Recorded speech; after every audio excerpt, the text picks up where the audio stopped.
देख रहा था।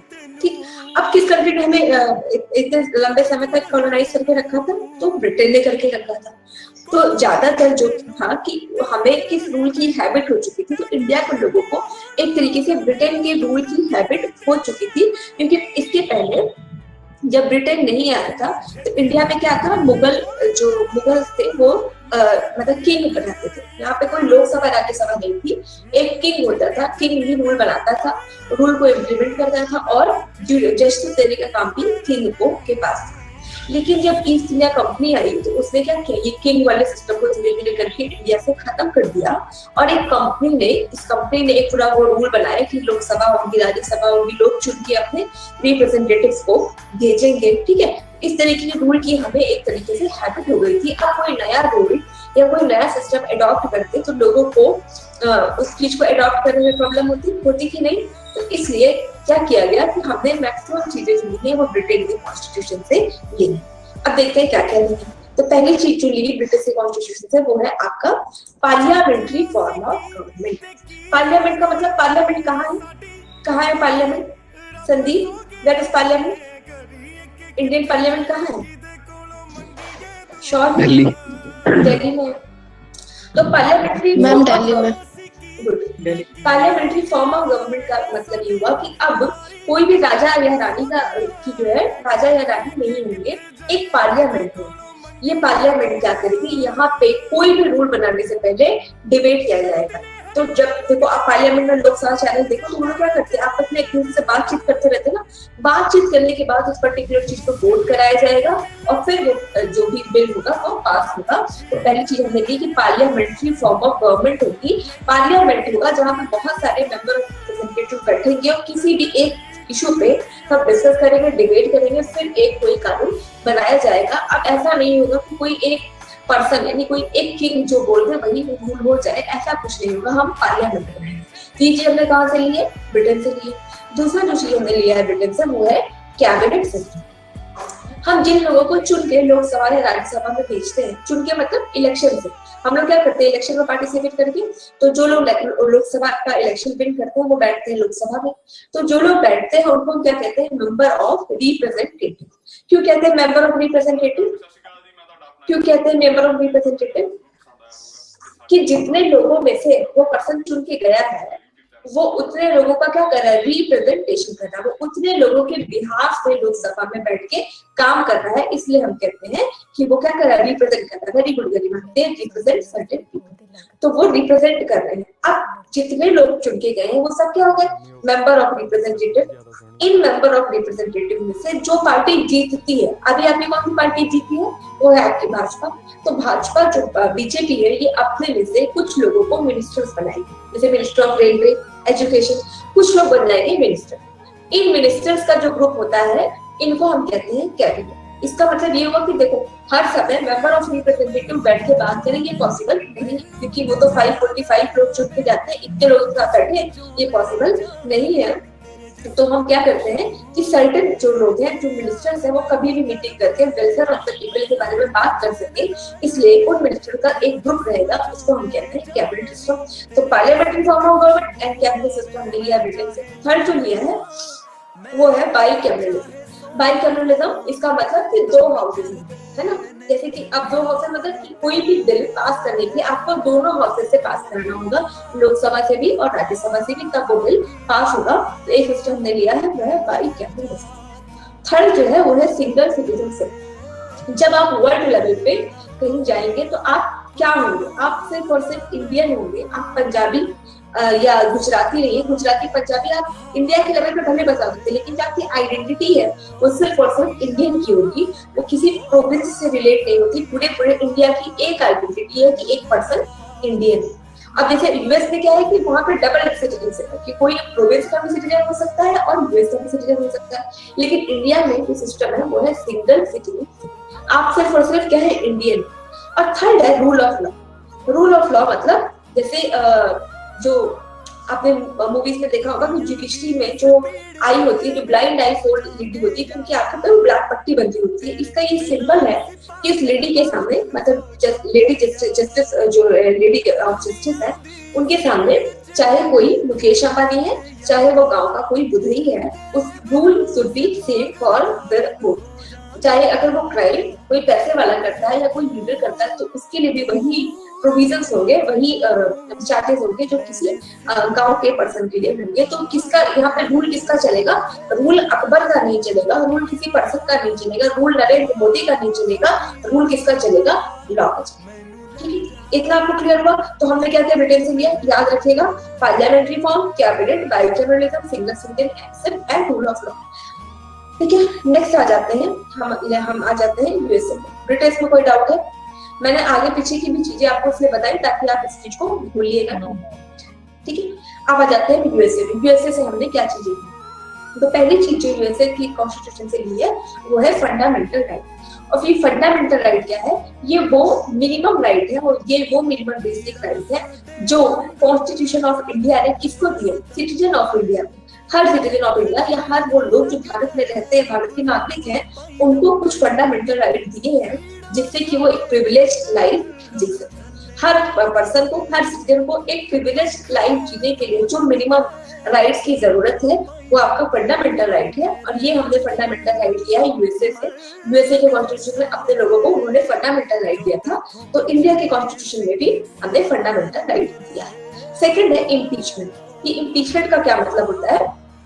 जिस प्रोसेस से, अब जैसे कि मान लो कि लोकसभा के लोग, तो जब 5 साल हो जाएगा किसी भी इलेक्ट को हम जो चुनते हैं वो 5 सालों के लिए चुनते हैं, है ना।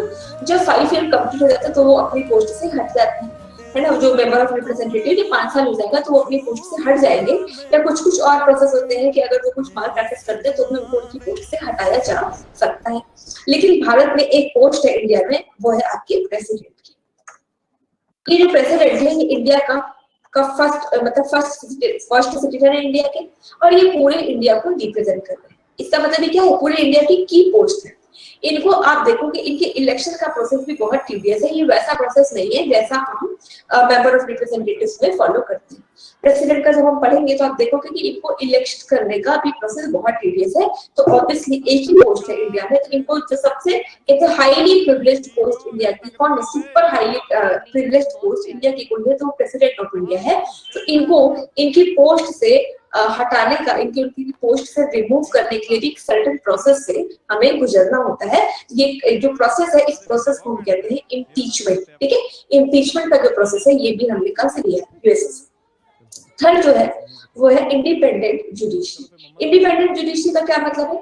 इंडिपेंडेंट जुडिशरी का मतलब ये है कि जुडिशरी, जैसे मान लो कि अगर अकबर जो किंग है वही रूल बनाएंगे, वही रूल को एग्जीक्यूट करेंगे और वही उस पर जज मतलब डिसीजन ले देंगे, तो वो जैसा चाहेंगे उसके हिसाब से डिसीजन दिया करेंगे। यहाँ पे क्या किया गया, जुडिशरी को लेजिस्लेटिव यानी कानून बनाने वाले और जो कानून को इम्प्लीमेंट करने वाले हैं उनसे बिल्कुल अलग रख दिया गया कि जुडिशरी एकदम न्यूट्रल होकर बताए कि जो भी रूल बनाया गया वो सही बना या नहीं बना, और उसमें अगर किसी भी जस्टिस की जरूरत है तो वो भी इंडिपेंडेंट रूप से जुडिशरी बता सके। इसलिए हमारे यहाँ जो कॉन्सेप्ट है वो है इंडिपेंडेंट जुडिशरी का। फोर्थ जो पॉइंट है वो है जुडिशियल रिव्यू। जुडिशियल रिव्यू का क्या मतलब होता है कि कोई चीज, मान लो कि जजेस ने कोई डिसीजन दे दिया और कभी कभी क्या होता है कि वो अपने ही डिसीजन को वापस से बदल देते हैं, या मान लो कि कोई एग्जीक्यूटिव ने रूल को इम्प्लीमेंट करना है, उसने कोई भी चीज ऐसी बना दी जो कि मास के इंटरेस्ट में नहीं है, तो जजेस क्या करते हैं, उसको रीचेक करते हैं। उस प्रोसेस को हम कहते हैं जुडिशियल रिव्यू। तो ये भी हमने प्रोसेस से लिया है। अब आप देखो कि अगर प्रेसिडेंट के बाद कोई पोस्ट इंपॉर्टेंट है तो वो है जजेस की। क्यों? क्योंकि ये जो जजेस है, सुप्रीम कोर्ट को कहा जाता है, ये क्या है, गार्जियन है। गार्जियन है किसकी? Indian constitution. ठीक है, इंडियन कॉन्स्टिट्यूशन की गार्जियन है। इसका मतलब ये हुआ कि इंडियन कॉन्स्टिट्यूशन में अगर कोई चेंज होता है, कुछ भी पार्लियामेंट अमेंड कर देती है, कुछ चीजें हटाती है, जोड़ती है, तो अगर कोई सुप्रीम कोर्ट जाता है तो सुप्रीम कोर्ट ही चेक करके बताता है कि ये जो पर्टिकुलर चीज है क्या ये कॉन्स्टिट्यूशन के अगेंस्ट जा रही है। तो ये देखो इतनी की पोस्ट है, तो जब ये इतनी इंपॉर्टेंट पोस्ट है तो यहाँ से भी जजेस को हटाने का जो प्रोसेस है बहुत ही टीडियस है। इस प्रोसेस हम जजेस को हटाते हैं, वो प्रोसेस भी बहुत टीडियस है। तो इसलिए जो जजेस का रिमूवल है उसका क्या प्रोसेस होगा ये हमने लिया है यूएसए। भूलोगे तो नहीं, आप याद रहेगा आपको कि क्या क्या प्रोसेस हमने यूएसए से लिया है। श्योर है आपको समझ में आ रहा है? यस मैम आ रहा है। और बाकी प्रियंका, प्रतिभा, यस मैम। नीतू, अभी यस मैम। यस सब मैम। करो। फिर उसके बाद अगर यस मैम यस मैम है तो आई विल आस्क, तो फिर आप लोगों को आंसर देना होगा, ठीक है? आप फिर गलत मत कीजिएगा। मैम जो ये सब है इनके अंदर भी कंटेंट भी मिलेगा हम लोगों को लिखा हुआ, क्योंकि मैम क्या आगे बेटा? तक ये सब याद रहे ना रहे, तो इसलिए थोड़ा हाँ। अंदर की ओके, लेट मी एक्सप्लेन। अभी ये सब हम यहाँ पे सिर्फ सोर्सेस ऑफ द कॉन्स्टिट्यूशन पढ़ रहे हैं कि कौन सी चीजें हमने कहाँ से ली है, ठीक है? अब ये फंडामेंटल राइट क्या होता है, ये इम्पीचमेंट क्या होता है, ये तो हमें आगे की पूरी क्लास में यही सब पढ़ना है। अब इसके बाद अभी तो इसमें ये तो मैं आपको इसलिए बता दे रही हूँ ताकि आप भूलो नहीं ये फंडामेंटल राइट क्या है, इम्पीचमेंट के। ये जो इतना शॉर्ट मतलब बिल्कुल शॉर्ट डिस्क्रिप्शन है कि आप इसको भूलिए नहीं। जैसे जैसे अब हम लेक्चर्स में आगे बढ़ेंगे, यही सारी प्रोसेस जो हमने जिन जिन कंट्रीज से ली है, ये प्रोविजंस बने ही किसके लिए? कॉन्स्टिट्यूशन के लिए। यानी ये सारे प्रोविजन कहाँ होंगे? कॉन्स्टिट्यूशन ऑफ इंडिया में होंगे। तो जैसे जैसे आगे की लेक्चर्स आएंगे, ये सबका आपको अलग अलग टॉपिक पढ़ना होगा। फंडामेंटल राइट का हमारा अलग टॉपिक पढ़ना होगा, इम्पीचमेंट का भी पढ़ना होगा, तो डोंट वरी अबाउट दैट। अभी आपको जो चीजें याद रखनी है वो यही याद रखनी है कि किस कंट्री से क्या चीजें हमने ली, ठीक है? और मैम कल वाली पीडीएफ में आप बोल रहे थे कि एलॉबरेट करके दोगे थोड़ा। हाँ, अभी दे देते हैं, अभी दे देंगे इसको। आपको शेयर हो गई है क्या ये वाली पीडीएफ? यस मैम, ये भी हो गई है। तो अगर ये हो भी गई तो डोंट वरी अबाउट दैट, मैं ना वो कर दूंगी आपका, वो करके मैं एक जैसे कि जितना भी पीपीटी आपके साथ शेयर भी हो गई है, तो वो आपको इलेबोरेट मैनर में करके I will send it by Saturday. अगर सैटरडे को तो पूरी इलेबोरेटेड पीडीएफ जो आपकी 50 to 55 पेजेस की होगी वो आपको शेयर कर देंगे, तो आप उसी को पढ़ लीजिएगा। ये सारे अभी का रिवीजन है, उसके लिए ये वाला पीडीएफ यूज कर लीजिएगा जो भी आपके पास शेयर हो गई, तो उससे आज का टॉपिक रिवाइज कर लीजिएगा। और पूरा इलेबोरेटेड मैनर में मैं सैटरडे को शेयर कर दूंगी, तो आप उसको पूरा एक कंपाइल्ड वे में रहेगा, आप उसको रिवाइज कर लीजिएगा, ठीक है? Okay, thank you. और कोई डाउट है? आगे बढ़े। अब हम आ जाते हैं आयरलैंड। आयरलैंड से हमने जो चीज ली है वो है आपका डीपीएसपी। डीपीएसपी का फुल फॉर्म है directive principle of state policies. अब ये कहा गया स्टेट, ठीक है? इसका मतलब ये है कि डायरेक्शन आप कुछ लिख रहे हो क्या? दिख नहीं रहा है क्या? अभी दिखा, लेट आ रहा है, बहुत लेट आ रहा है। मैम बीच में पॉज हो जा रहा है आपका वीडियो, जो आप लिख रहे हो वो नहीं दिख रहा है बीच में, फिर एंड में दिख रहा है वो। ओके, मे बी वो इंटरनेट के कनेक्शन की वजह से ये प्रॉब्लम आ रहा होगा, अदरवाइज वो थोड़ी देर में आपको विजिबल हो जाएगा। इंटरनेट के कनेक्शन की वजह से ऐसा हो रहा होगा, ठीक है? तो अब तो दिख गया ना ये क्या लिखा हुआ है? नाउ इट इज विजिबल और नॉट? थोड़ा लेट डिस्प्ले हो रहा है। Yes ma'am, yes ma'am. है ना, लेट डिस्प्ले हो रहा है, वो तो दिख रहा है कि लेट डिस्प्ले चल रहा है। Now focus on the lecture, वो आपको प्रॉब्लम नहीं आएगी। अगर नहीं भी दिख रहा है तो डोंट वरी अबाउट इट। तो डीपीएसपी क्या है? अब यहाँ पे जो टर्म है वो है स्टेट। स्टेट का मतलब जब हम पॉलिटी की बात करते हैं ना, तो स्टेट टोटली डिफरेंट होता है उस स्टेट से जिसकी बात हम ऐसे एज यूजुअल करते हैं। अगर हम बोलते हैं स्टेट, तो आप बोलोगे यूपी, बिहार, राजस्थान, इन्हीं को स्टेट कहोगे ना कि ये क्या है? स्टेट। लेकिन जब पॉलिटिकल टर्म में हम स्टेट की बात करते हैं, तो ये जो यूपी, बिहार, ये सारी चीजें, ये है प्रोविंस। ये क्या है? प्रोविंस। और पॉलिटी कहता है स्टेट का मतलब जिसके पास ये एक चार चीजें हो। क्या चार चीजें हो? कि एक तो अगर कोई चीज स्टेट है, ठीक है, तो उसकी डिफाइंड टेरिटरी होनी चाहिए। डिफाइंड टेरिटरी मतलब कहां से कहां तक वो स्टेट है, ये डिफाइंड होना चाहिए। दूसरा, उस डिफाइंड टेरिटरी में रहने वाले लोग होने चाहिए, ठीक। थर्ड है, वो जो लोग हैं उनकी होनी चाहिए एक गवर्नमेंट, ठीक, और वो गवर्नमेंट होनी चाहिए सोवरेन। सोवरेन का मतलब कि कोई और ये नहीं बताएगा कि आप अपने रूल कैसे बनाओ। जैसे कि अब ब्रिटेन की गवर्नमेंट है, तो ब्रिटेन वाले नहीं बताएंगे कि इंडिया अपना रूल कैसे बनाए। अगर ब्रिटेन वाले बता रहे हैं तो फिर हम क्या है? स्टेट नहीं है, इंडिया स्टेट नहीं है। कोई स्टेट हो उसके लिए क्या होना चाहिए? एक डिफाइंड टेरिटरी होनी चाहिए। अब हम चेक करते हैं कि इंडिया स्टेट है या नहीं। तो इंडिया की एक डिफाइंड टेरिटरी है, इसका मतलब कि जम्मू कश्मीर से लेके कन्याकुमारी और गुजरात से लेके अरुणाचल प्रदेश तक ये हमारा इंडिया है। ये हमने डिफाइन करके रखा है। पूरे वर्ल्ड के लेवल पे हम ये बता सकते हैं कि ये इंडिया है। इस इंडिया में रहने वाले लोग हैं, तो जिनको हम कहते हैं वो क्या है, इंडिया के सिटीजन हैं। ठीक, अगर कोई बाहर से इंडिया आ जाएगा तो उसको इंडिया का सिटीजन नहीं मानते हैं। तो यानी कि एक डिफाइंड टेरिटरी और उस डिफाइंड टेरिटरी में रहने वाले लोग। अब हम लोगों ने क्या किया है, एक गवर्नमेंट को भी चुना है, जैसे कि बीजेपी की गवर्नमेंट है, और ये गवर्नमेंट क्या है, सोवरेन है, कि जैसा रूल इंडिया में होना चाहिए वैसा रूल बनाने के लिए हमारी जो बीजेपी की गवर्नमेंट है वो फ्री है। पाकिस्तान या अमेरिका के लोग हमें आके ये नहीं बता सकते कि हम कैसा रूल बनाएं। अब इस चीज को हम चेक करते हैं यूपी में, कि यूपी की डिफाइंड टेरिटरी है, उत्तर प्रदेश की डिफाइंड टेरिटरी है, तो बिल्कुल यूपी की भी डिफाइंड टेरिटरी है कि आपका कहाँ से, जो यूपी का ये जो मैप आप देखोगे तो कहाँ के डिस्ट्रिक्ट से किस डिस्ट्रिक्ट तक यूपी का जो बॉर्डर होगा वो शेयर होगा, तो टेरिटरी डिफाइंड मैम स्पीड थोड़ा सा कम कीजिए मैम, तो अच्छा रहेगा। थोड़ा सा कम कर दे। ओके, हाँ स्पीड मतलब थोड़ा ज्यादा स्पीड हो जाएगा। अच्छा अच्छा, और कोई प्रॉब्लम तो नहीं है? नहीं नहीं नहीं नहीं। अच्छा, तो हमने ये बताया, एक्चुअली आपको दिख भी नहीं रहा है ना, तो वो थोड़ी प्रॉब्लम आ रही है कि स्टेट क्या होता है। पॉलिटी के टर्म में स्टेट क्या है उसको हम समझ रहे हैं। स्टेट क्या होता है, जहाँ पे ये चार चीजें मैं लिख दे रही हूँ, हो सकता है आपके पास थोड़ी देर से दिखेगा, पर दिखेगा कि एक टेरिटरी होनी चाहिए, यहाँ पे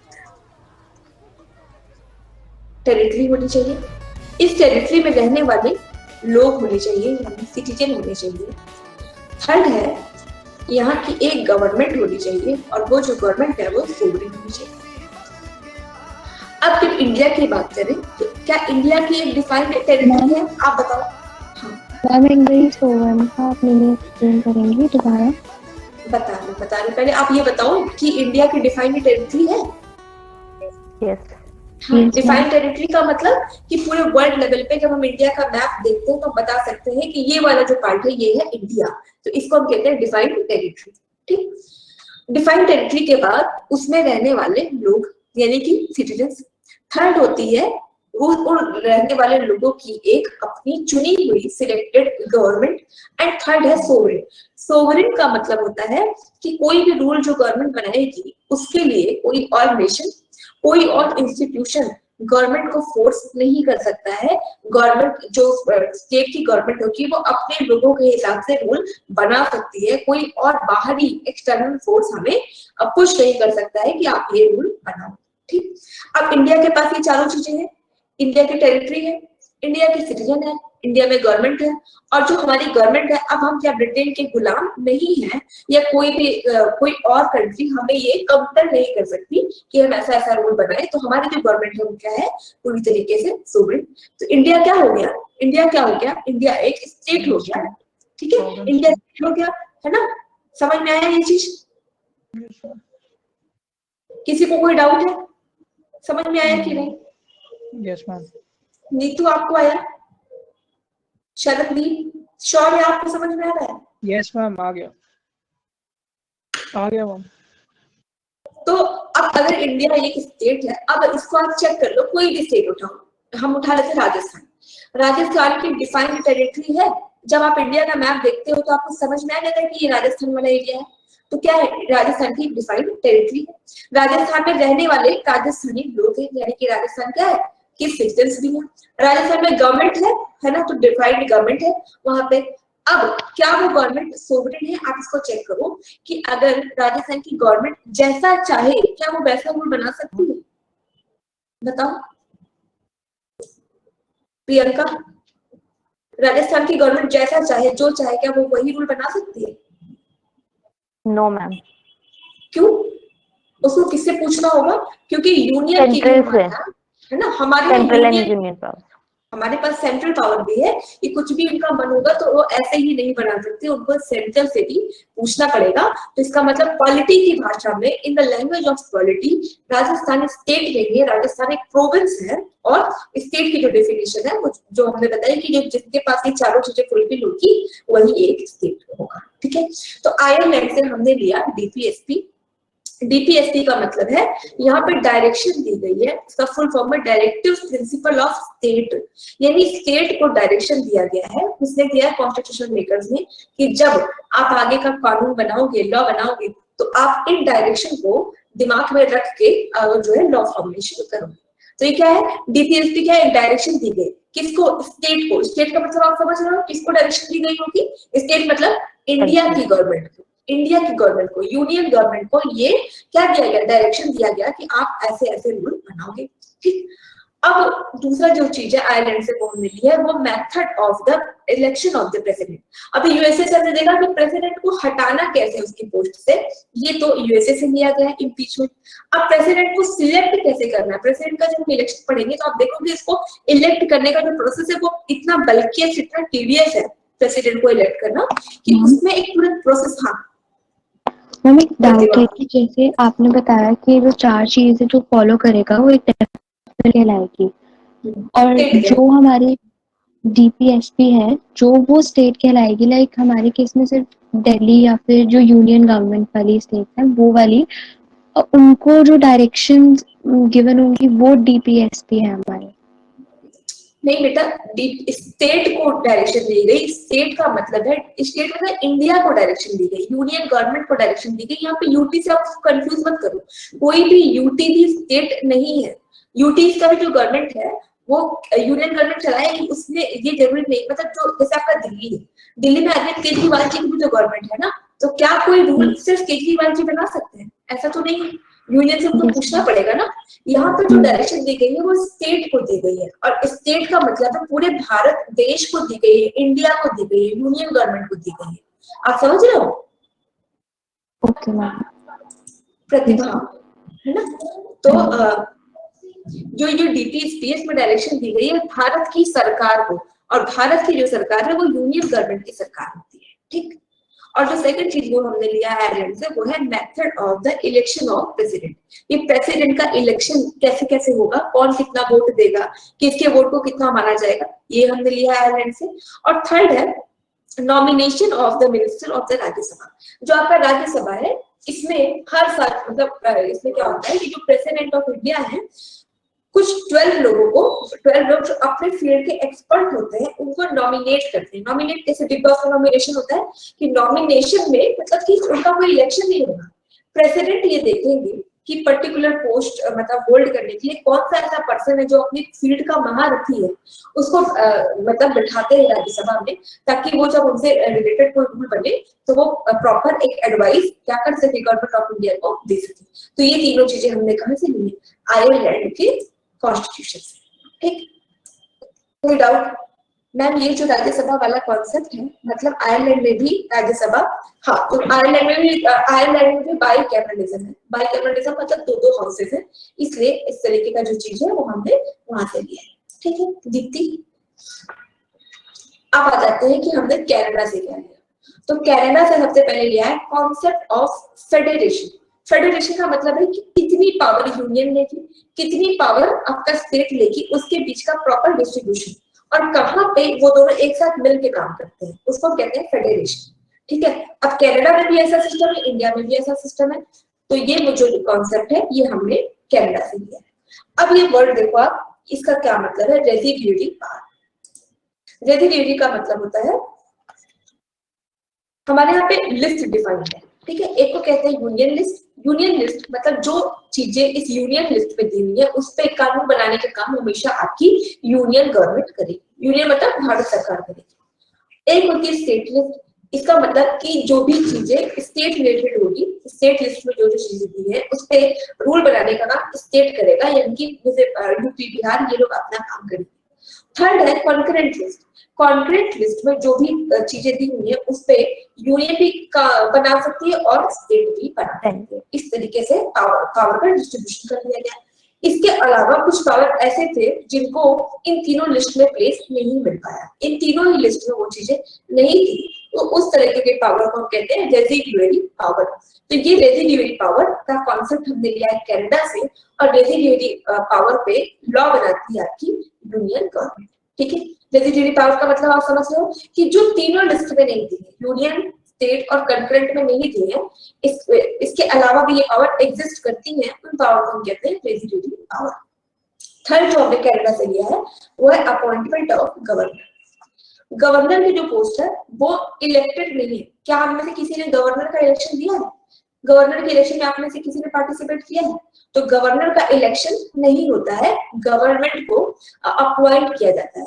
तो कैसे गवर्नमेंट का अपॉइंटमेंट होता है, प्रेसिडेंट करते हैं, ये सारा तो अभी गवर्नर के इलेक्शन में पढ़ना है, लेकिन ये जो कॉन्सेप्ट है ये हमने लिया है कनाडा से। ठीक, कोई डाउट इसमें? इतना क्लियर हो गया? शरणदीप क्लियर हुआ? Neetu and Karan clear.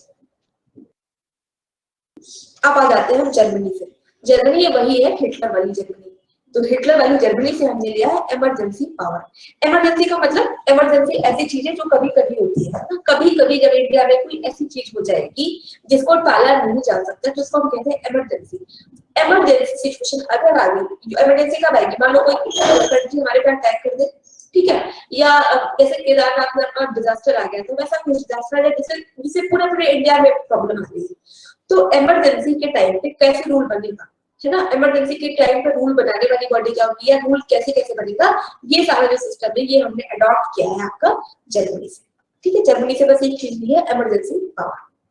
Next country आ जाते हैं यूएसएसआर। ये यूएसएसआर आपका रशिया है, ठीक है। 91 से पहले एक यूएसएसआर एक बहुत बड़ा सा प्रदेश था, मतलब बहुत बड़ा सा देश था, जिसमें रशिया, यूक्रेन, है ना, बेलारूस, ये सब मिला के एक बड़ा सा कंट्री बनाते थे। लेकिन क्या होता है 91 में ये जो यूएसएसआर है ये बहुत सारे टुकड़ों में बट जाता है, और जो इसका सबसे बड़ा वाला पीस है वो आपका रशिया है, रशिया है जो आपका रूस है वो। तो यहाँ से हमने लिया है फंडामेंटल ड्यूटीज। ये फंडामेंटल ड्यूटीज क्या है कि जो सिटीजन है उनको कहा जाए, अगर आपके पास राइट है कि आपको ये राइट मिला, ये राइट मिला, तो आपकी कुछ ड्यूटीज भी होंगी जो कि आपको फॉलो करनी है। वो ड्यूटीज क्या होंगी कि ड्यूटीज हमें इसलिए दी गई है कि और किसी के राइट को हम इंफ्रिंज ना करें, इसके लिए हमें फॉलो करनी होगी कुछ ड्यूटी। तो ये से हिसाब से हमने लिया है फंडामेंटल ड्यूटी का कॉन्सेप्ट। ठीक मैम, मैम पीछे का थोड़ा सा रिपीट करिए मैम, कनेक्शन की वजह से मेरा मिस हो गया। जर्मनी से हमने लिया है इमरजेंसी पावर। इमरजेंसी का मतलब कि जो चीजें कभी कभी होती है, अगर हमारे डिजास्टर आ गया या किसी कंट्री ने हमारे पे अटैक कर दिया, तो उस समय रूल्स कैसे बनेंगे, तो वो चीजें हमने ली है जर्मनी से कि अगर कोई भी इमरजेंसी आ गई तो रूल मेकिंग कैसे होगी और रूल का इम्प्लीमेंटेशन कैसे होगा, ये पावर हमने जर्मनी से ली है। सेकेंड आ गया हमारा यूएसएसआर। अब आ जाते हैं ऑस्ट्रेलिया से हमने क्या लिया। तो ऑस्ट्रेलिया से आपका लिया है कंकरेंट लिस्ट। अभी हमने बताया ना कि 3 लिस्ट होती है, एक होती है यूनियन, एक स्टेट, और कंकरेंट लिस्ट ऐसी है जिससे रूल स्टेट भी बना सकती है और सेंट्रल भी बना सकती है। ठीक है, तो ऑस्ट्रेलिया के जो कॉन्स्टिट्यूशन है वहां पे भी एक ऐसी लिस्ट है जिसपे उनका स्टेट भी कानून बना सकता है और उनकी जो ऑस्ट्रेलिया की यूनियन गवर्नमेंट है वो भी रूल बना सकती है। तो कंकरेंट लिस्ट का कंसेप्ट हमने लिया है ऑस्ट्रेलिया से। सेकेंड जो चीज हमने लिया ऑस्ट्रेलिया से वो है फ्रीडम ऑफ ट्रेड। इस फ्रीडम ऑफ ट्रेड का मतलब क्या है कि मान लो कोई भी चीज है जो अगर मान लो यूपी में सस्ती है और उनको बिहार को बेचना है, बिहार के जो डिस्ट्रिक्ट है वहां पे बेचना है, तो ऐसा नहीं हो सकता है कि बिहार रोक देगा, बिहार के स्टेट यूपी वालों को रोक दे। यानी कि हमने क्या दिया, कॉन्स्टिट्यूशन ने पूरी इंडिया को एक यूनिफाइड वे में बनाया कि हम सब लोग एक हैं। अगर किसी को ट्रेड करना है वो एक स्टेट से दूसरे स्टेट इजीली जा सके और आ सके ट्रेड करने के लिए, आपको यहाँ पे रिस्ट्रिक्शन नहीं कर सकते जब तक कि कोई बहुत इमरजेंसी सिचुएशन ना हो। ठीक है, तो इसलिए इसको हम कहते हैं freedom of trade. Deepti is asking ma'am her country का कॉन्स्टिट्यूशन ऐसे ही बना होता है, लाइक जैसे दूसरी कंट्री से कुछ लॉज मर्ज करके, ये डिपेंड करता है। ठीक है, जब हमारा इंडिया कॉन्स्टिट्यूशन बन रहा था ना, तो इंडिया एक न्यूली इमर्ज कंट्री बन रही थी। इसको क्या करना था, और हम ऐसी कंट्री थे ना जो गुलामी से आजाद हुए थे, तो हम हर तरीके से चाहते थे कि हमारा जो कंट्री का जो रूल बने वो मैक्सिमम वेलफेयर को स्टैब्लिश कर सके। इसलिए हमने हर कंट्री के कॉन्स्टिट्यूशन को पढ़ा है और समझा है। अब यूएस का जब कॉन्स्टिट्यूशन आप देखो तो यूएस वाला जो कॉन्स्टिट्यूशन है उन्होंने सबसे ज्यादा फोकस किया कि उनके लिए क्या चीजें इंपॉर्टेंट है। ठीक है, तो ये डिपेंड करता है कि वो अदर कंट्रीज से क्या क्या ले रहे हैं या लेना चाहते भी है या नहीं। इंडिया के कॉन्स्टिट्यूशन में तो हर कॉन्स्टिट्यूशन ने कुछ ना कुछ लिया है। अब आ जाते हैं हम, जितना हमने पढ़ा है इससे कुछ एमसीक्यू सॉल्व कर लेते हैं। Concept of federation has been taken from, किस कंट्री से हमने लिया है? हाँ प्लीज आस्क, कौन पूछ रहा था? Sanjeet. Ma'am concurrent list explain करिएगा मैम। अच्छा, कंकरेंट लिस्ट क्या? हाँ देखो, एक होता है स्टेट लिस्ट। स्टेट लिस्ट में मतलब इस लिस्ट में जितने भी पावर दिए हैं उसको एक्सरसाइज करेगा आपका स्टेट। एक होता है यूनियन लिस्ट, यानी जितनी भी चीजें इस लिस्ट में दी गई है उस पर रूल बनाएगी आपकी यूनियन गवर्नमेंट। कॉन्करेंट लिस्ट क्या है, जिसमें ऐसी चीजें दी गई जिसमें रूल बनाने का काम चाहे तो यूनियन बना सकती है या स्टेट बना सकती है। जैसे आपका फॉरेस्ट है, फॉरेस्ट पे लॉ यूनियन भी बना सकती है, स्टेट भी बना सकती है, ठीक है। तो उसको कहते हैं कंकरेंट लिस्ट, जिसमें दोनों की बराबर की भागीदारी होती है। और कोई डाउट है, क्वेश्चंस कर रहे हैं आप? आपको समझ में आ गया हो तो एमसीक्यू में आई एम आस्किंग। डीपीएसपी है मैम, डीपीएसपी जो है वो सिर्फ ओनली कंट्री यूज कर सकते हैं, स्टेट यूज नहीं कर सकते। डीपीएसपी ओनली स्टेट, स्टेट ही तो मतलब यहाँ पे जो कॉन्सेप्ट है वो कंट्री को यहाँ पे स्टेट बोल दिया गया है, ठीक है। कंट्री तो को बोल रहे हैं। हाँ ठीक है, तो मतलब इसका मतलब ये है कि डायरेक्शन दिया गया है, यहाँ पे सिर्फ डायरेक्ट किया गया है, इसको यूज या यूज ना करने की बात ही नहीं है। इसका मतलब ये जब आप डीपीएसपी पढ़ोगे ना तो आप देखोगे कि उसमें ऐसी मतलब मोरल एथिकल चीजें लिखी है। जैसे आपको कानून बनाना है तो आप ऐसे रूल बनाना जो विमेन और मेन की इक्वलिटी को एस्टैब्लिश करे, ठीक है। तो डायरेक्शन दिया गया है कंट्री को कि जब आप रूल बनाएंगे तो आपको इन चीजों को दिमाग में रखना है ताकि इक्वलिटी हमेशा बनी रहे, ठीक है। Sanjeet, getting or not? Okay ma'am, yes yes. Priyanka, are you asking anything? Canada. अच्छा, कनाडा आंसर दे रहे हो आप। तो फर्स्ट क्वेश्चन का आंसर क्या है? कनाडा। याद है या पीछे से पलट पलट के देख रहे थे आप? याद है। याद हो गया। Second question, fundamental duties has been taken from. ऐसे आंसर मत दो, लेट मी आस्क। करिश्मा आप बताओ, करिश्मा आप बताओ, करिश्मा कंसल आप बताओ, Sandeep and Titik. Yes ma'am. Oh, first Canada. Fundamental duties का क्या आंसर है? कनाडा या यूएसएसआर? Very good. सबको समझ में आ रहा था? ये ऐसा तो नहीं कोई कि आंसर ही नहीं दे रहे। करण आप आंसर दे रहे हो? करण चौधरी कहीं भी नहीं दिख रहे हैं। Why? And Karishma you are also not answering. Priyanka is also not answering. आपको समझ में नहीं आया या आप आंसर दे देते हो?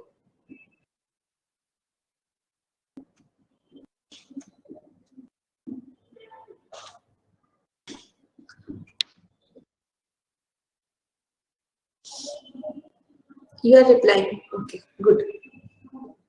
एक चीज आपकी छूट गई थी, वो है आपकी साउथ अफ्रीका। साउथ अफ्रीका से जो प्रोसेस हमने लिया है वो है अमेंडमेंट का प्रोसेस। मैम क्वेश्चंस विजिबल नहीं हो रहे आपको? बाकी सबको विजिबल हो रहा है? Ma'am no ma'am. ज्यादा डिले है मैम, क्वेश्चंस विजिबल नहीं। बहुत डिले है मैम, बहुत बाद में आता है क्या आपके पास? बहुत बाद में। यस मैम, फर्स्ट एमसीक्यू के बाद अभी आया नहीं है, 2 क्वेश्चन आपने पूछ चुके हैं। हमने जो भी आंसर दिया अभी आप जब आंसर पूछे उस हिसाब से दिया। हम लोग मतलब डिस्प्ले नहीं हो रहा है, ओह माय गॉड। हम लोग क्वेश्चन नहीं देख रहे हैं, ऐसे आंसर दे रहे हैं। ओ अभी सेकंड क्वेश्चन डिस्प्ले हुआ जस्ट नाउ। अभी आपका सेकंड क्वेश्चन डिस्प्ले हुआ। अरे यार, चलो हम धीरे धीरे चलते हैं, ठीक है, ताकि आपको प्रॉब्लम ना आए। अब जो है एक कंट्री हमारी बच गई है, वो है साउथ अफ्रीका। साउथ अफ्रीका से हमने लिया था अमेंडमेंट और इलेक्शन राज्यसभा के मेंबर्स का। ये अमेंडमेंट क्या होता है? ये कॉन्स्टिट्यूशन तो आपका 1950 में बन गया, ठीक है। Please unmute. कौन है? Priyanka and Sandeep, please unmute. Constitution तो आपका 1950 में ही बन गया। अब कोई भी रूल है ये उस समय के लोगों को मतलब टारगेट करके बनाया जाता है कि उस समय के लोगों के लिए क्या रूल इम्पोर्टेंट थे, ये उस मतलब बना दिया गया। अब जो रूल्स हैं उनकी needs according to the time change होती है कि नहीं? कि मतलब हो सकता है वो रूल उस समय के लिए इम्पोर्टेंट रहा हो, आज के लिए वो इम्पोर्टेंट नहीं है, या कोई चीज ऐसी है जो आज के टाइम में बहुत जरूरी है और हमने उसके लिए रूल बनाना है। जैसे जब कॉन्स्टिट्यूशन ऑफ इंडिया बना होगा तब क्या फेसबुक व्हाट्सएप की सारी चीजें तो नहीं रही होगी। अब हमें इनके लिए रूल बनाना पड़ रहा है कि व्हाट्सएप को रेगुलेट कैसे करें, फेसबुक को रेगुलेट कैसे करें। तो पहले तो ये चीज थी ही नहीं ना, तो उनके रेगुलेशन की बात ही नहीं थी। अब ये चीजें आई है तो हमें इनके रेगुलेशन की बात करनी पड़ रही है। तो इसका मतलब क्या है कि कॉन्स्टिट्यूशन में कुछ चीजें ऐड भी करनी पड़ सकती हैं और कुछ चीजें रिमूव भी करनी पड़ सकती हैं। तो जिस प्रोसेस से कॉन्स्टिट्यूशन ऑफ इंडिया में या तो कुछ ऐड करें या तो कुछ रिमूव करें, उस प्रोसेस को हम कहते हैं अमेंडमेंट, ठीक है, भूलिएगा नहीं। इस प्रोसेस को हम कहते हैं अमेंडमेंट। और ये जो प्रोसेस है ये हमने कहाँ से लिया है? साउथ अफ्रीका से। ठीक है, साउथ अफ्रीका से हमने लिया है अमेंडमेंट का प्रोसेस। विजिबल हो रही है स्लाइड? वैसे कुछ लिखा नहीं है, जो भी था आई हैव एक्सप्लेन्ड। दूसरा है इलेक्शन ऑफ राज्यसभा का मेंबर। तो अभी हमने देखा था कि राज्यसभा में 12 लोगों को क्या करते हैं गवर्नमेंट। हाँ, आयरलैंड से हमने लिया था नॉमिनेशन। ठीक है, तो नॉमिनेशन और इलेक्शन दो डिफरेंट चीजें। नॉमिनेशन का मतलब इनका इलेक्शन नहीं हो रहा है। आयरलैंड से हमने लिया राज्यसभा के मेंबर का नॉमिनेशन, यानी इनको इलेक्शन नहीं करना है। इन 12 लोगों को जो अपने फील्ड के एक्सपर्ट हैं, प्रेसिडेंट, उनको राज्यसभा में नॉमिनेट करना है ना। नॉमिनेट करना है मतलब जैसे सचिन तेंदुलकर, इनको क्या किया गया, इन्होंने किसी इलेक्शन में पार्टिसिपेट नहीं किया, ये अपनी फील्ड के एक्सपर्ट थे। तो राष्ट्रपति ने, प्रेसिडेंट ने इनको राज्यसभा में as a member of representative appoint कर दिया गया। तो इस प्रोसेस को हम कहते हैं नॉमिनेशन। बाकी लोग जैसे जो आपके अरुण जेटली जी थे, तो अरुण जेटली क्या है, वो उनका नॉमिनेशन नहीं हुआ है, वो बाकायदा इलेक्शन के प्रोसेस से राज्यसभा में बैठे हैं। तो राज्यसभा के मेंबर का इलेक्शन ये लिया है साउथ अफ्रीका ने, राज्यसभा के मेंबर्स की नॉमिनेशन ये हमने लिया है आयरलैंड से। क्लियर हो गया? इसमें आप कंफ्यूज तो नहीं करोगे? संगीत क्लियर हुआ? Ma'am, yes ma'am. from Ireland, oh, that is only for president, right? जो कि एंग्लो इंडियन और फिर 12 members को जो नॉमिनेट करते हैं। Not we have not discussed the concept of Anglo-Indian. We are talking about the members, मतलब जो Anglo-Indian है ना, they are nominated in the लोक सभा। ठीक है, Anglo-Indian लोक सभा में बैठते हैं। और जो 12 मेंबर्स की हम बात करें, राज्यसभा में 12 मेंबर्स जो अपने फील्ड के एक्सपर्ट होंगे, उनका नॉमिनेशन आयरलैंड से दिया गया है। और कोई डाउट संजीत आपको? वो जो नॉमिनेशन ऑफ मिनिस्टर था only for by the president वाला जो आयरलैंड से लिए। Yes. Okay, okay. Now any doubt more? Any more doubt? Sharandeep आपको क्लियर हुआ? नीतू एंड प्रतिभा? संदीप जायसवाल? ठीक है, क्लियर हो गया? तो अभी आज आपके पास एक एमसीक्यू की सीट चली जाएगी। उस एमसीक्यू की सीट को आपको क्या करना होगा, सॉल्व कर लीजिएगा। और before the class we will discuss about the sheet. इसमें जितनी चीजें हमने पढ़ी उन्हीं के क्वेश्चंस होंगे। इसके अलावा हो सकता है कुछ क्वेश्चंस ऐसे हो जो कि क्लास में डिस्कस नहीं हो पाए होंगे। ठीक है, तो जब हम एमसीक्यू को सॉल्व करेंगे तो उसके साथ साथ हम वो भी कॉन्सेप्ट का बताते जाएंगे, तो आपको वो भूलेगा नहीं। एमसीक्यू के साथ ही साथ उन क्वेश्चंस का भी डिस्कस कर लेंगे। अब हम आ जाते हैं कि अब ये कॉन्स्टिट्यूशन क्या है। अब हमारा ये समझ में आ गया आपको कॉन्स्टिट्यूशन कैसे बना, कि ब्रिटेन के 1773 के एक्ट से लेकर गवर्नमेंट ऑफ इंडिया एक्ट, मतलब जो इंडियन इंडिपेंडेंस एक्ट 1947 तक कितने एक्ट थे वो हमने देखा। उसके बाद कॉन्स्टिट्यूशन असेंबली बनी। कॉन्स्टिट्यूशन असेंबली बनने के बाद इंडिया पाकिस्तान का डिवीजन हुआ, इंडिया का स्टेट बनता है, यहाँ पर चुनाव होता है। 26 जनवरी 1950 से हमारा कॉन्स्टिट्यूशन प्लेस में आ जाता है। और क्या होता है, इसके बाद इंडिया का जो रूल एंड रेगुलेशन है वो चल रहा है आपके इंडियन कॉन्स्टिट्यूशन के हिसाब से। ठीक, अब हम आ जाते हैं कॉन्स्टिट्यूशन, मतलब पूरा जो जब हम कॉन्स्टिट्यूशन पढ़ने जा रहे हैं तो इसके बारे में इसका ओवरव्यू देख लीजिए कॉन्स्टिट्यूशन कैसे होता है। ये 470 को कर लीजिएगा, ये ओल्ड डेटा है। ठीक है, तो पहला है कॉन्स्टिट्यूशन है, उसका मतलब एक बुक है। कॉन्स्टिट्यूशन एक रूल बुक है। तो स्क्रीन में कुछ नहीं है अभी तक मैम। 470 लिखा है बेटा, ओनली 470 लिखा है स्क्रीन में। अभी तक साउथ अफ्रीका है मतलब। साउथ अफ्रीका वाले साउथ अफ्रीका स्लाइड सेम। अभी स्लाइड चेंज नहीं हुई? No ma'am. जी ma'am. No ma'am, South Africa वाली स्लाइड दिख रही है अभी। अब अभी भी नहीं चेंज हुई? नहीं नो मैम। इरिटेशन हो जाती होगी ना आप लोगों को? जी मैम, कौन सा टॉपिक कौन सा पॉइंट डिस्कस कर रहे हो समझ नहीं आता कभी। हाँ, अब हुई अभी आए। जी ma'am. I am so sorry यार, I will ask the technical team की ये सारी चीजें रिजॉल्व करो। अदरवाइज 1 घंटे की क्लास है, उसमें भी अगर इतना डिस्टर्बेंस होगा ना तो प्रॉब्लम होती है। वो भी टूटता है। तो कॉन्स्टिट्यूशन क्या है, कि कॉन्स्टिट्यूशन एक समझो कि बुक है। बुक क्या होती है, जैसे कि बुक्स क्या है, बहुत सारे चैप्टर्स में डिवाइड होती है ना, ऐसे जो हमारा इंडियन कॉन्स्टिट्यूशन है ये क्या है, बहुत सारे पार्ट्स में डिवाइडेड। ठीक है, यहाँ पे इसको 470 कर लीजिएगा, ये अभी मैं एडिट करके आपको 470 ही दे दूंगी। तो कॉन्स्टिट्यूशन क्या है, सबसे पहले कॉन्स्टिट्यूशन का डिवीजन किसमें है, पार्ट में। तो हर एक पार्ट में, जैसे पार्ट 1 है, पार्ट 2 है, अभी जितने इंपॉर्टेंट पार्ट है ये 25 पार्ट से इससे क्वेश्चन आते हैं, ठीक है। ये किस पार्ट में क्या दिया है ये आते हैं। हम सारे पार्ट्स को याद रख पाना बहुत मुश्किल है, हम नहीं याद रख सकते हैं। क्या पार्ट्स हमें याद रखने, क्या जिनसे एग्जाम में क्वेश्चन अब तक ज्यादा पूछे गए हैं उसकी मैंने लिस्ट बना के रखी है। हमें केवल उस लिस्ट पे फोकस करना है जिससे हमारा क्वेश्चन सॉल्व हो जाए, ठीक है। तो सारे 25 पार्ट्स पे फोकस नहीं करना है, जो भी 10 से 12 पार्ट्स पे फोकस करना है वो हम डिस्कस कर लेंगे। आ जाते हैं यहाँ पे कॉन्स्टिट्यूशन। कॉन्स्टिट्यूशन सबसे पहले बटा है पार्ट्स में, ठीक है। अब हर पार्ट में डिफरेंट आर्टिकल है, जैसे पार्ट 1, पार्ट 2, पार्ट 3। तो पार्ट 3 है, पार्ट 3 में आर्टिकल कहां से है, article number 12 to article number 35। इतने जो है आर्टिकल्स उस पार्ट में दिए हुए हैं। तो हर पार्ट में है आर्टिकल्स, और हर जो आर्टिकल्स है, अब देखो आर्टिकल्स को पढ़ते कैसे हैं। मान लो ये लिखा है आर्टिकल 21, सिर्फ 21 लिखा है, तो अब आप इसको क्या पढ़ोगे, आर्टिकल 21, ठीक। क्या हुआ, जब कॉन्स्टिट्यूशन बन गया और जैसे जैसे अमेंडमेंट होने लगे तो ए बी सी इस तरह से उसमें ऐड होता है। पर्टिकुलर आर्टिकल में क्या चीजें ऐड करनी पड़ती हैं, अगर वो चीजें उसी आर्टिकल से रिलेटेड है तो उसी में ए बी सी कैपिटल लगा के, और उस आर्टिकल के भी सब आर्टिकल्स है तो ब्रैकेट लगा के उसको ऐड किया जाता है। अब जैसे मान लो कि ये लिखा है आर्टिकल 21, अगर ये ऐसे लिखा हो, इसके साथ कैपिटल बिना ब्रैकेट के ए लिख दिया जाए, आप इसको क्या पढ़ोगे, आर्टिकल 21A, ठीक है, आर्टिकल 21A। सपोज कि कोई चीज ऐसे लिख दी जाए, आप न्यूज़पेपर वगैरह में पढ़ोगे तो आप इसको समझ पाओ। अगर कोई चीज इन ब्रैकेट लिखी है, अब हम इसको क्या पढ़ेंगे, article 90 clause A, clause A, ठीक है।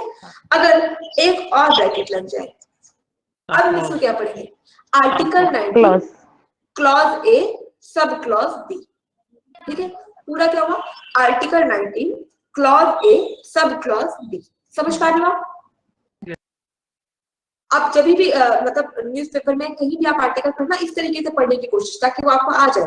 कैपिटल में लिखा है सिर्फ ए, एक ब्रैकेट लग गया क्लॉज ए, डबल ब्रैकेट है तो पहला क्लॉज ए, सेकंड जो ब्रैकेट है वो आपका क्लॉज बी। समझ गए, कोई दिक्कत है इसमें? इसमें तो दिक्कत होनी भी नहीं चाहिए, भूलिएगा नहीं। डबल ब्रैकेट है तो सब क्लॉज, एक ब्रैकेट है तो क्लॉज, ब्रैकेट नहीं है तो सीधे सीधे आप लेटर पढ़ेंगे, ठीक है। अब पहला है कॉन्स्टिट्यूशन में, कॉन्स्टिट्यूशन के पार्ट्स में है आर्टिकल, आर्टिकल्स को कैसे पढ़ना है ये हमने समझा। और लास्ट में है आपके शेड्यूल्स। ये शेड्यूल्स क्या होते हैं, आप देखो कॉन्स्टिट्यूशन कितना बल्कि बन गया है।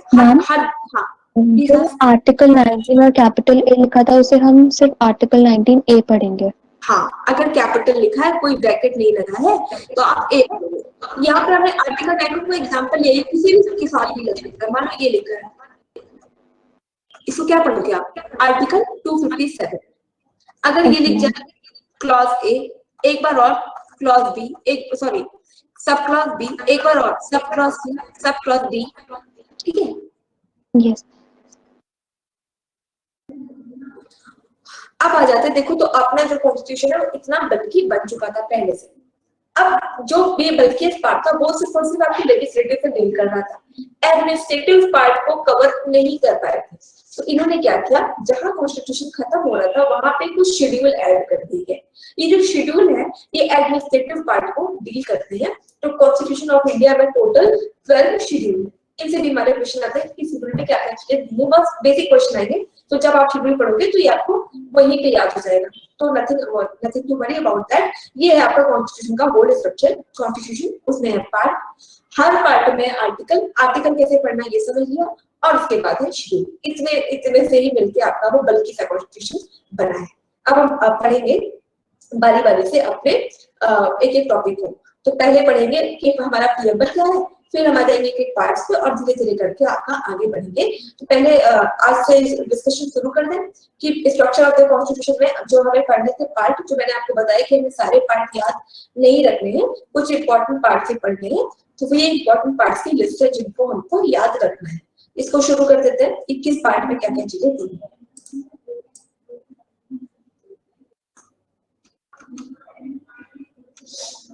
कोई डाउट है पीछे से? जितनी चीजें पीछे हमने कवर की उसमें कोई डाउट है? No, ma'am. Sharandeep, Sanjeet, No, ma'am. Sandeep, साक्षी, इस नाम वाले बहुत सारे लोग हैं यहाँ पे ना, साक्षी, संदीप, और सबके एक साथ ही नाम Sakshi, Sandeep, Sanjeet, Sharandeep, sorry, good, SS. तो जो स्ट्रक्चर ऑफ द कॉन्स्टिट्यूशन, जैसे कॉन्स्टिट्यूशन शुरू होता है सबसे पहले है प्रीएम्बल। ये प्रीएम्बल क्या है? जैसे हम मोबाइल खरीदते हैं तो मोबाइल के साथ एक मैनुअल आता है ना कि इसके अंदर की चीजें क्या क्या चीजें हैं वो बताता है आपका मैनुअल। वैसे कॉन्स्टिट्यूशन के बारे में क्या चीजें, क्या गोल है, क्या उसका ऑब्जेक्टिव है, ये बताता है हमारा प्रीएम्बल। प्रीएम्बल किसी आर्टिकल में नहीं आता, किसी पार्ट में नहीं आता। स्लाइड शो नहीं हो रहा मैम, स्लाइड शो नहीं हो रहा, कॉन्स्टिट्यूशन वाला ही स्लाइड शो हो रहा है। Constitution yes ma'am, no ma'am, no. आगे के स्लाइड शो नहीं हो रहा मैम। मैम हेलो, अब दिख रहा है? No ma'am. No ma'am. तब तो रिफ्रेश भी कर दिया, क्यों नहीं दिख रहा है? मैम सबको बोलिए, आपने जो ये जो पीपीटी ऑलरेडी शेयर किया है तो वो ओपन करके साइड बाय साइड हम लोग देख सकते हैं। क्या बेटा, आपकी आवाज इतनी, मैम आप एक पीपीटी ऑलरेडी शेयर्ड है ग्रुप में, तो साइड बाय साइड वो पीपीटी ओपन करके हम लोग देख सकते हैं जब वो डिले है। आपके पास ग्रुप? यस मैम, आप कंटिन्यू करिए। ओके, आप कंटिन्यू करिए मैम, हम लोग पीपीटी से देख रहे हैं। Yes ma'am. ठीक है ठीक है। तो जो प्रीएम्बल है वो किसी भी पार्ट में नहीं दिया हुआ है, ठीक है? ना तो प्रीएम्बल किसी पार्ट में दिया है, ना किसी आर्टिकल में दिया है। प्रीएम्बल क्या है? ये एक गोल बताता है या ऑब्जेक्टिव्स बताता है कि क्या गोल हमारी कॉन्स्टिट्यूशन लेकर अचीव करना चाहते थे।